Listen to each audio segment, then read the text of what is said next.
show. Very interesting developments. दो तीन चीज़ें हमने देखी. एक तो चाइना बिल्कुल बराबरी की सतह पे बात हुई है, बल्कि मैंने डोनाल्ड ट्रंप को ज़िंदगी में इतना खामोश नहीं देखा. He was overawed by Xi Jinping. ओवरऑर्ड और जितना था.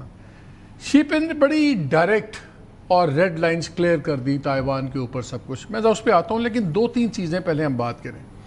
स्टेटमेंट आई अमेरिकनों की तरफ से कि जी ईरान पे बात हुई है, दोनों साइड्स एग्री करती हैं कि हॉर्मोज को खुलना चाहिए, वेपनाइज नहीं होना चाहिए, ये वो. चाइना की जो स्टेटमेंट आई है रीड आउट, उसमें ईरान का जिक्र नहीं है. पहली बात तो है कि डू यू थिंक ये बात हुई है, और अगर हुई है, बिकॉज हमने भी देखा है पिछले 48 घंटों में चाइनीज़ शिप्स काफ़ी गुजरी हैं हॉर्मोज से.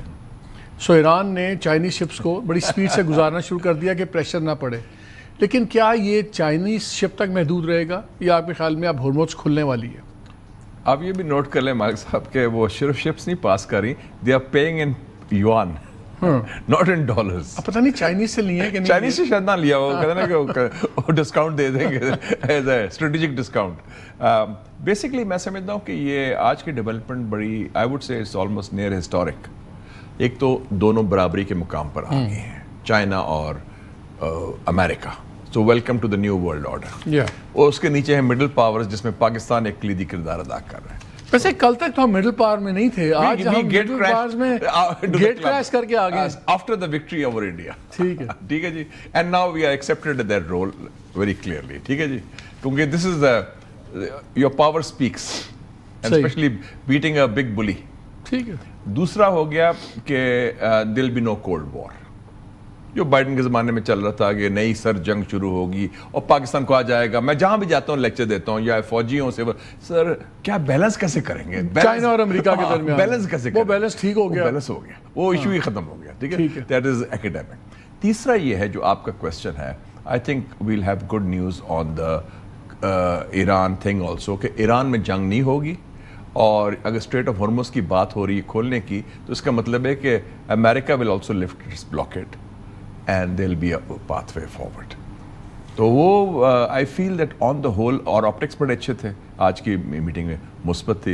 And Americans were on their best behaviour. वो तो लगता था they are coming to the new Rome, कि वो एक बहुत बड़ी ताकत के पास आ रहे हैं. वो काफ़ी अच्छी बात हुई होगी, क्योंकि ट्रंप ने ये भी अनाउंस कर दिया कि जी 24 सितंबर को डेट दे दी, एग्जैक्ट बाकायदा दिन दे दिया कि ये आएंगे. Xi Jinping has accepted the invitation, obviously. हाँ. तारीख जो 24 सितंबर की दे दी है, दैट इज एक्सेप्ट. वो यूएन से मिलती भी है ना, यूएन से जनरल असेंबली का सेशन भी होता है उस वक्त, तो वो साथ उधर भी आएंगे. मैं शीपिन पे बात पे आऊँगा, लेकिन मैं पहले ईरान वाले सब्जेक्ट को एक साइड पे करना चाह रहा हूँ. जेडी वैंस से सवाल पूछा गया और उन्होंने बड़ा कैटेगोरिकली कहा, उन्होंने कहा कि जी पाकिस्तान में प्रोग्रेस हुआ, उसके बाद और भी ज़्यादा प्रोग्रेस हुआ है, और हमें टास्क दिया है प्रेसिडेंट ट्रंप ने कि जी आप इसको रिजॉल्व करें, सब कुछ करें, हम उस पर काम कर रहे हैं. और उसने कहा कि हमने ये तरीका निकालना है कि प्रेसिडेंट फील्स सेटिस्फाइड कि हमने इतने मैकेनिज्म अपनी जगह पे लगा दिए हैं कि ईरान न्यूक्लियर हथियार ना बना सके. वो बात ख़त्म हो गई, एनरिच्ड यूरेनियम हमारे हवाले करो, वो जो फैसिलिटीज़ हैं हम बॉम्ब कर देंगे, उनको डिसमेंटल करो, सब कुछ. अब ये वाइस प्रेसिडेंट कह रहा है, ठीक है वो हमेशा से जंग के खिलाफ था, लेकिन ये पब्लिकली इतनी लंबी बात करनी इसकी, और तमाम जो इशू नज़र आ रहा है वो निगोशिएटेड प्रोसेस के फिर नज़र आ रहा है. इसका क्या मतलब है कि क्या चाइना और अमेरिका के दरमियान में तय पा गया है कि जंग दोबारा शुरू नहीं होगी? एब्सोल्युटली, इसमें कोई एम्बिग्विटी नहीं. दोनों ने एग्री भी किया है, और एक दो चीज़ें और भी एग्री है. जो जेडी वैंस ने जो बयान में कहा है ना कि इस्लामाबाद में प्रोग्रेस हुई, और उसके बाद भी प्रोग्रेस हुई है. और एज वी स्पीक मालिक साहब, इस वक्त Islamabad Pakistan is the principal and the only channel of communication. मेरी पिछले दिनों ईरानियों से भी बात हुई है, द हाईएस्ट, वो तो उन्होंने ऑफिशियली भी अनाउंस किया है. और कोई चैनल नहीं है पाकिस्तान, और चैनल सिर्फ चैनल नहीं कि डाखाना है, वो ओमान जैसे डाखाना था या कोई और है. We are a channel which is playing a proactive role, कि आप ये करें ये ना करें.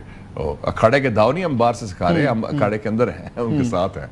So that is very important. और प्लस ये है कि ये क्लियर एग्रीमेंट है कि नो न्यू वॉर, ना ट्रंप चाहता है اور یہ جو اس نے جے ڈی وینس سے بات کی ہے نا کہ جی وہ نیوکلیئر کا that means that he will declare victory on that count کہ جی میں نے ایران کا بم روک دیا, وہ پہلے ہی رکا ہوا ہے اور خود اپنے منہ سے کہہ چکے ہیں ہم تو بنا نہیں رہے, نہ ہماری صلاحیت ہے, نہ ہماری نیت ہے, نہ ہم بنا رہے ہیں. اللہ خیر صلی اللہ. باقی تو ٹیکنیکلٹیز آ گئے نا کہ انریچمنٹ کا کتنا سسپینشن ہوگی, 5 سال 10 سال 20 سال, یا پھر وہ جو انریچ یورینیم تھا اس کو ڈائلیوٹ کیسے کرنا ہے. پھر چائنیز ریڈ آؤٹ میں یہ کیوں اس کا ذکر نہیں آیا ایران کا یا ہرمز کا؟ امریکن بات کر رہے ہیں, وہ نہیں کر رہے. Chinese don't want to jump the gun. Chinese کو پتا ہے کہ امریکہ پھنسا ہوا ہے, یہ امریکہ نے پنگا لیا, امریکہ نے حماقت کی, یہ امریکن جنگ ہے, امریکن اسرائیل کی رادر. تو وہ اب چائنیز کو وہ کہتے ہیں ہمیں بیل آؤٹ کرو, وہ ہمیں بھی کہہ رہے ہیں, ہم بھی بیل آؤٹ کرنے کی کوشش کر رہے ہیں. تو وہ کہتے ہیں ٹھیک ہے, وہ ابھی وہ آپ تھوڑا سا رگڑا اور کھا لیں,